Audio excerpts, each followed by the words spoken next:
David Hale did not raise his voice. That was the first thing Marcus noticed. After everything they had just seen, after Mrs. Calloway had moved like something wearing a human body badly, after Mr. Hargrove had vanished backward through his own doorway, David did not shout. He did not curse. He did not pace the kitchen or slam his fist against the table. He looked at the yellow legal pad. Then he looked at his family. "We move now," he said. Margaret still had one hand near her mouth. Her eyes were wet, but no tears had fallen. Marcus thought that somehow made it worse. Crying would have made sense. Crying would have given the horror somewhere to go. Instead, his mother stood in the kitchen with her shoulders tight, staring toward the frosted window, as if she could still hear Mr. Hargrove's phone bouncing across the porch. David touched her arm. "Maggie." She blinked. Her eyes found his. David's voice stayed low. "Food first, things that keep, things we can eat cold, water after that, medicine too." Margaret nodded once. It was not calm, but it was action. That mattered. Marcus stood near the kitchen island, hands flexing uselessly at his sides. The image of Mrs. Calloway's head snapping up kept replaying in his mind. The scream, the sudden drop to all fours, the impact at the doorway. His body wanted to do something. His mind could not choose what. David solved that for him. "Marcus." Marcus straightened. "Yeah. Pantry first, food that lasts. Pack it low and tight, nothing glass unless we need it." Marcus nodded. David pointed toward the basement door. "After that, basement shelves, camping gear, flashlights, batteries, tools we can carry." "Okay." "Do not dig through memories," David said. "Do not stand around choosing. Useful or not useful, that's the rule." Marcus swallowed. "Got it." David held his gaze for a moment. It was not a comforting look. It was better than comfort. It was trust. Then David turned toward the television. The anchors were still talking. The banner along the bottom of the screen still flashed warnings and updates that no longer felt useful. Every sentence seemed to say the same thing in different words. Stay inside. Avoid contact. Wait for help. But help was not on their street. David lowered the volume until the voices became a murmur. Marcus looked toward the window. "They didn't come for the lights," he said quietly. David glanced at him. Marcus kept his voice low. "The house lights, kitchen, TV, they were on the whole time." David looked toward the front of the house, thinking. "No," he said, but Hargrove called out. Margaret's expression tightened. David's jaw flexed once. Then he said, "Sound matters. Movement probably does too. We keep quiet. We move with purpose." He did not say more. He did not pretend to know more than he knew. That was one of the things that made Marcus trust him. David looked at Margaret, then at Marcus. "Start with food," he said, quietly. Then he left the kitchen. Marcus heard his father's steps move through the house and up the stairs. They were controlled, but faster than normal. A bedroom door opened above them. For a few seconds, Marcus stood still, listening. The kitchen felt too exposed, without David in it. Margaret seemed to feel the same thing. Her eyes followed the ceiling, tracking the sounds of her husband moving upstairs. Then she pulled in a breath and turned toward the counter. Food first. That was what David had said. So that was what she did. Marcus forced himself to move too. He opened the pantry and stared at the shelves. The pantry had always been ordinary. Cereal boxes, cans, pasta, flour, snacks his mother claimed were for guests and everyone ate anyway. Now every shelf looked different. Not food. Time. Marcus grabbed the first cardboard box he could find and started filling it. He moved too fast. The box became too heavy before he understood what he had done. When he tried to lift it, the cardboard bowed, and the cans inside shifted with a dull clatter that made him flinch. Margaret froze at the counter. Marcus froze with her. Neither of them breathed for a second. Nothing outside answered. Then David came back downstairs. He entered the kitchen with his handgun secured in a holster at his side. He did not wave it around. He did not make a speech about it. He simply had it now, and that changed the room. Marcus knew his father owned the gun. He had seen it before, locked away, cleaned carefully, treated with the same quiet seriousness David gave every tool that could hurt someone if handled carelessly. But seeing it on him now felt different. The world had crossed a line where David Hale had decided the gun belonged within reach. David noticed Marcus looking. "Last resort," he said. Marcus nodded. David looked down at the box Marcus had overfilled. Without comment, he removed half the cans and set them into a second box. "2 boxes you can carry beat 1 box you drop," he said. Marcus nodded again. "Right." There was no lecture. No wasted words. David picked up one of the boxes and carried it toward the interior garage door. He paused there before opening it. For one breath, he listened. Then he turned the knob carefully and pulled the door open. Cold air touched the kitchen immediately. Not outdoor cold. Garage cold. Concrete cold. Stored metal and unheated space, and winter pressing through walls that had never been meant for August frost. David stepped inside first. Marcus watched from the kitchen. The garage was dim, cluttered, and familiar. Shelves lined one wall. Tools hung where David liked them. Storage bins sat stacked in the corners. The old cargo van waited in the center with its long, dark body and worn paint, looking less like a project now and more like the only option left. David set the food box down near the van. Then he crossed to the tool wall. The long-handled axe hung there. It had always looked like a tool before. A serious tool, yes. Heavy, sharp, and practical, but still a thing that belonged to wood, weather, yard work, and winter preparation. David lifted it from its place on the wall. In his hand, after what they had just seen outside, it looked like a decision. He returned to the doorway with the axe low at his side and the handgun holstered against his hip. Margaret looked at him. For a moment, no one spoke. Then David said, "We keep loading." That was all. The van's side door resisted for half a second before sliding open. The sound was loud in the silence. All 3 of them froze. No one moved for 2 full breaths. Outside, the neighborhood remained quiet. Then somewhere far down the street, a car engine roared. It grew louder fast. Too fast. Tires hissed over frost. The engine screamed past the front of the house without slowing. Marcus could not see it, but he could hear panic in the sound. A desperate foot pressed too hard against a gas pedal. Then came the skid. A long, ugly scrape. A crash followed. Metal hit metal somewhere down the road. Glass shattered. A car alarm started wailing. Margaret closed her eyes. David did not. He listened until the alarm settled into its endless rhythm. Then he said, "Keep moving." Behind Marcus, Margaret cleared the largest section of counter. Bread appeared first. Then jars, wrapped meat, cheese, plastic bags, tape, and a black marker. She did not ask anyone what they wanted. She knew what they had. She knew what would hold together cold.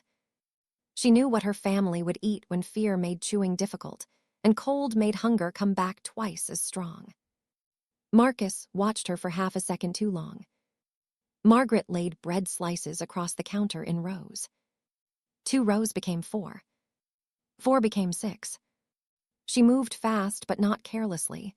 Peanut butter on some, jelly folded over it, meat and cheese on others, plain cheese for later if the meat turned bad. Every sandwich was wrapped tight. Every bag was pressed flat. Every label was written in her neat, practical handwriting. Eat first. Later. PBJ. Ham. Cheese. Marcus's throat tightened. His mother did not cry while she worked. She made sandwiches. She wrapped them tight, labeled them with a marker, and stacked them like preparation could become a prayer if she made enough of it. David was turning the house into a checklist. Margaret was turning the kitchen into survival. Marcus carried another box into the garage. The van's cargo space had been empty that morning. That was what it had been built for, not comfort, not passengers, space, utility, room to carry what mattered when something needed moving. David had cleared the bare metal floor and laid an old moving blanket down to stop boxes from sliding. Heavy things went low. Food went where it could be reached. Water would go where the weight would not pull the van wrong. Even now, David thought about balance. Even now, he packed like bad planning could kill them later. Marcus set the box down where David pointed. "Good," David said. "Next." That was all. But Marcus felt it settle in his chest. Good. Next. That was the shape of surviving. By late morning, the house no longer looked like a home being lived in. It looked like a home being carefully taken apart. The pantry shelves had gaps. Cabinets stood open. The hallway held boxes that had not yet reached the garage.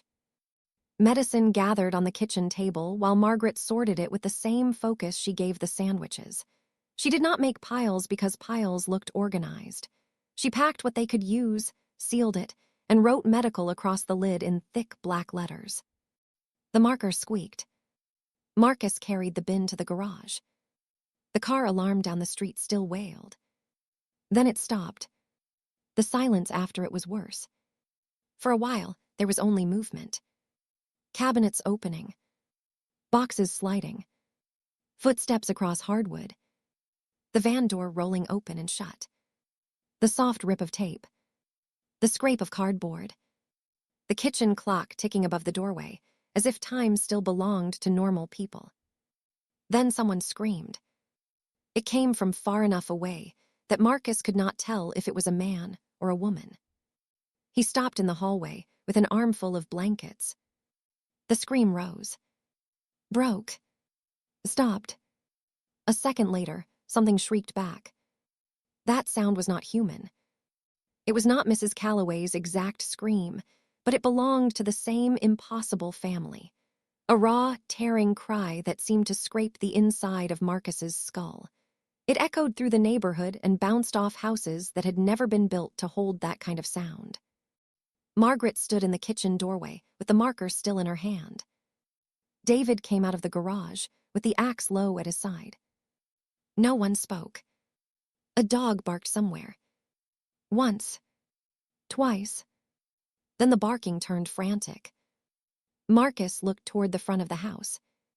David's eyes moved there too. The barking ended with a yelp. Then nothing. David's hand tightened around the axe handle. "Blankets," he said. Marcus realized he was still holding them. He forced his legs to move. The afternoon came without warmth. That was wrong too. Morning cold could be explained by surprise. A strange front, a freak shift in weather. Something that belonged on the news but still stayed outside the shape of daily life. Afternoon was supposed to fix morning. Instead, the light outside thinned. Snow began gathering on porch rails, cars, lawns, and driveways. The frost continued growing as the cold worsened, turning more of the windows cloudy and white. The house stayed lit and warm for now, but Marcus could feel the lie in that comfort. The outside world was taking its time, only because walls were in the way. The television still played in the kitchen, but the signal had begun to break. David watched it in short bursts. He never sat. He checked the phones, the chargers, the flashlights, and the old battery bank from the camping bin. When only 2 lights blinked on the battery bank, he frowned and set it beside the outlet anyway. "Everything charges until it can't," he said. Marcus did not ask what he meant. He knew. Margaret kept making sandwiches until she ran out of bread. Then she checked the freezer. Cold air spilled out around her as she opened it, and for a moment the irony was so sharp Marcus almost laughed. Almost. She pulled out what could still be useful and set aside what would become useless if they waited too long. "We can't take all of this raw," Marcus said. "No," Margaret said. Her voice was steady. Too steady. "But some can stay cold in the cooler. Some I can cook now." David looked over from the table. Margaret met his eyes. "The stove still works if the power goes." "Gas stove," David said. "Igniter won't, matches will." "Then I'm cooking what I can." David nodded. That was it. No argument. No discussion about whether it was worth the time. Margaret had claimed her battlefield. The kitchen changed again. Wrapped sandwiches filled bags. Soup warmed on the stove. A cooler sat open on the floor. Marcus moved past her with a box of tools and caught the smell of food. For one painful second, it felt like before.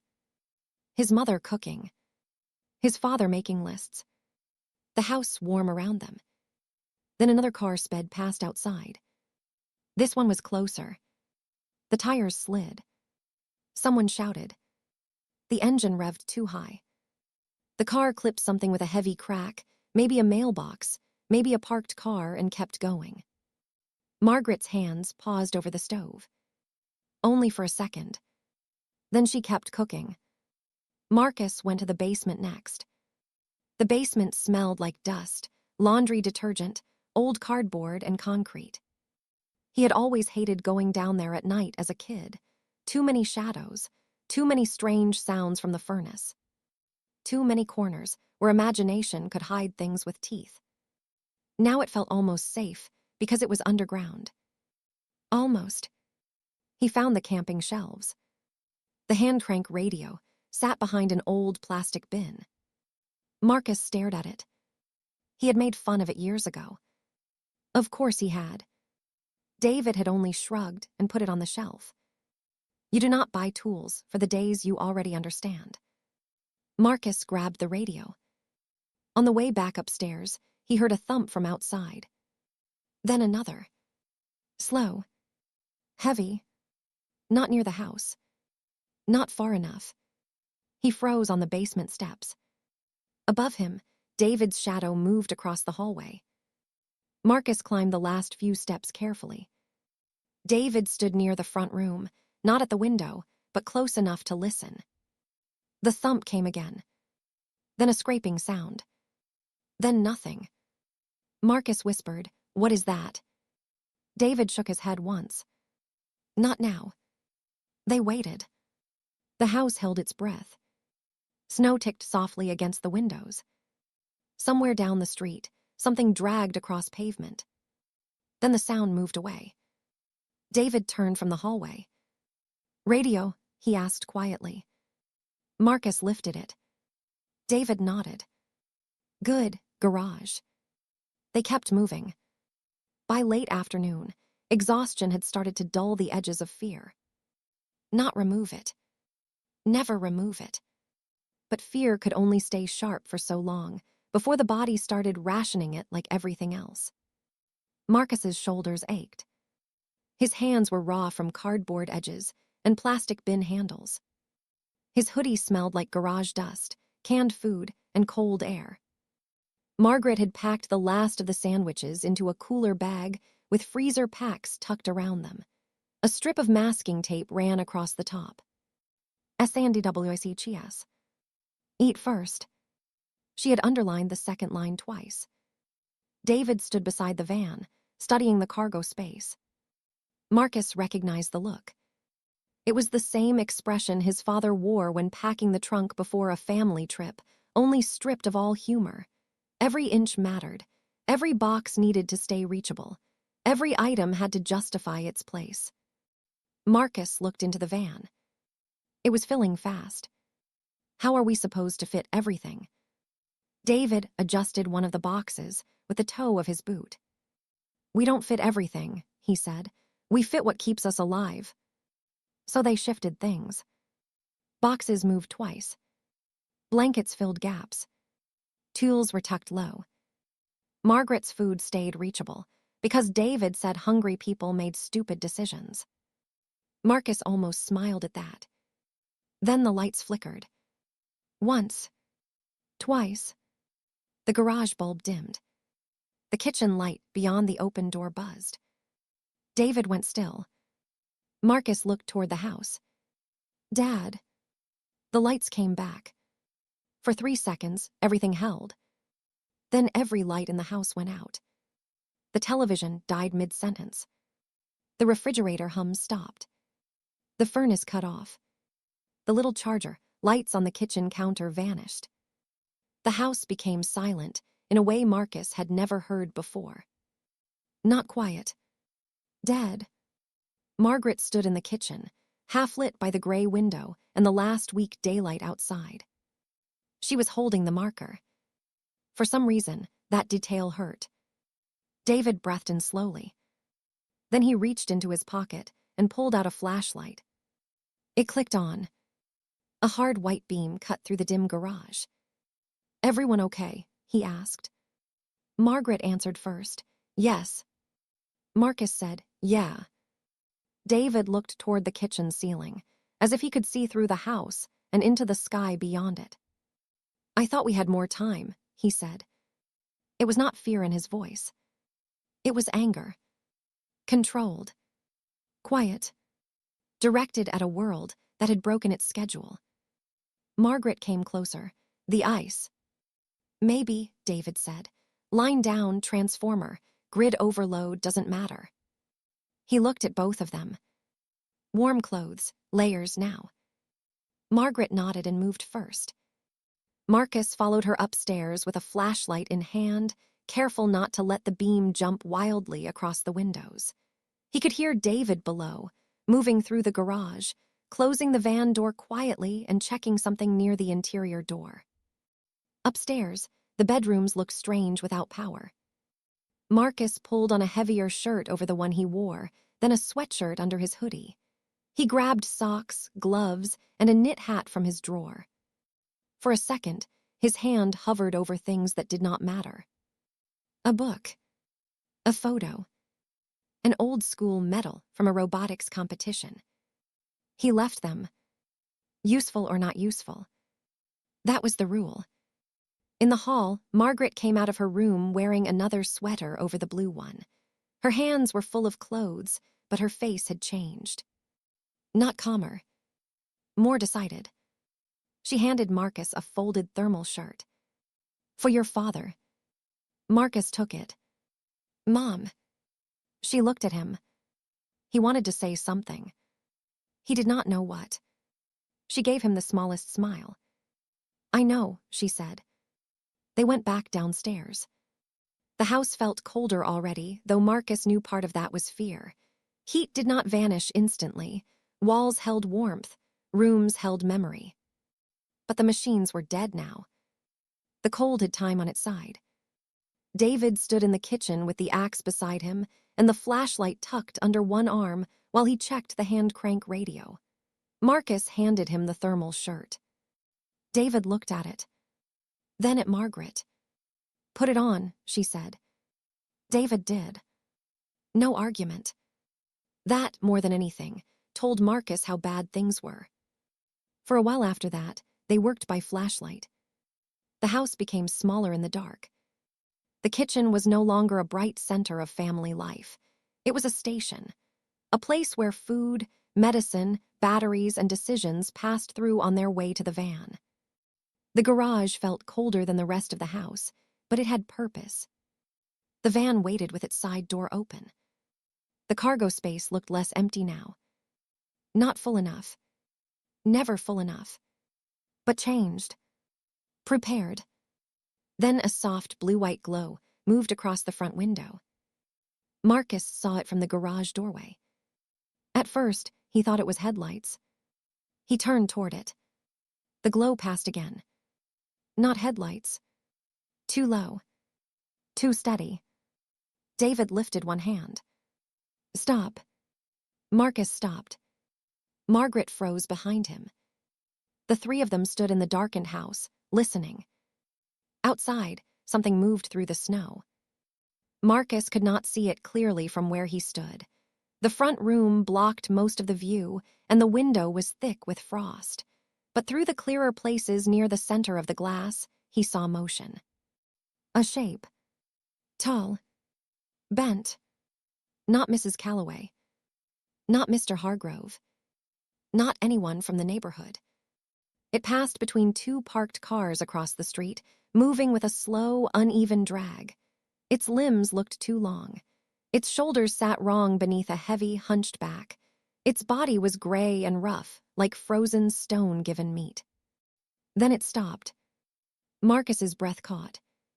The thing turned its head. Its eyes glowed. Not reflected light. Not porch light. They glowed from inside, cold and blue and sharp enough to cut through the dusk. Its mouth opened. Too wide. Wider than Mrs. Calloway. Wider than pain. Wider than anything human. Margaret made the smallest sound. Not a scream. Barely even a breath. The thing's head snapped toward the house. David moved immediately. He stepped in front of Margaret and pushed Marcus back with one arm. No words. No panic. Just movement. They retreated into the shadow of the kitchen, away from the window, away from the thin lines of sight through the frost. Outside, the thing remained still. Listening. Marcus could hear his own heartbeat. He could hear Margaret's breathing. He could hear David's coat sleeve shift as his father held one arm out, keeping them behind him. Then, somewhere down the street, a car alarm chirped once. The thing's head snapped away. It shrieked. The sound punched through the house. It was like the human screams from the news had been carved open and filled with ice. The thing dropped low and moved. Fast. Too fast. It vanished past the edge of the window, chasing the sound down the street. For several seconds, nobody moved. Then Marcus whispered, "That wasn't a person." David did not answer right away. The flashlight beam trembled slightly in his hand. Only slightly. Then his grip tightened. "No," David said. Margaret's face had gone pale in the dim light. "What was it?" David looked toward the garage, then toward the dark house, then back to his family. "I don't know." Marcus hated the answer. He hated it more because his father did not soften it. David Hale did not know what stood outside their house. That meant the world had grown larger and more dangerous than any of them had language for. David lowered the flashlight. "We finished tonight," he said. Margaret looked at him. Marcus did too. David's voice was quiet, but something in it had hardened. "Before morning, this van is ready." Margaret nodded. Not quickly. Not easily. But she nodded. Then she turned back toward the kitchen, picked up the cooler bag full of labeled sandwiches, and carried it to the garage. Marcus watched her place it gently inside the van, as if ordinary food deserved respect at the end of the world. Then he turned and grabbed another box. The house was dark now. The furnace was dead. The windows were frosting over. The street outside was no longer only full of changed neighbors. Something else had come with the cold. But the van was still there. The garage was still closed. The flashlight still worked. His mother had made food. His father had a plan.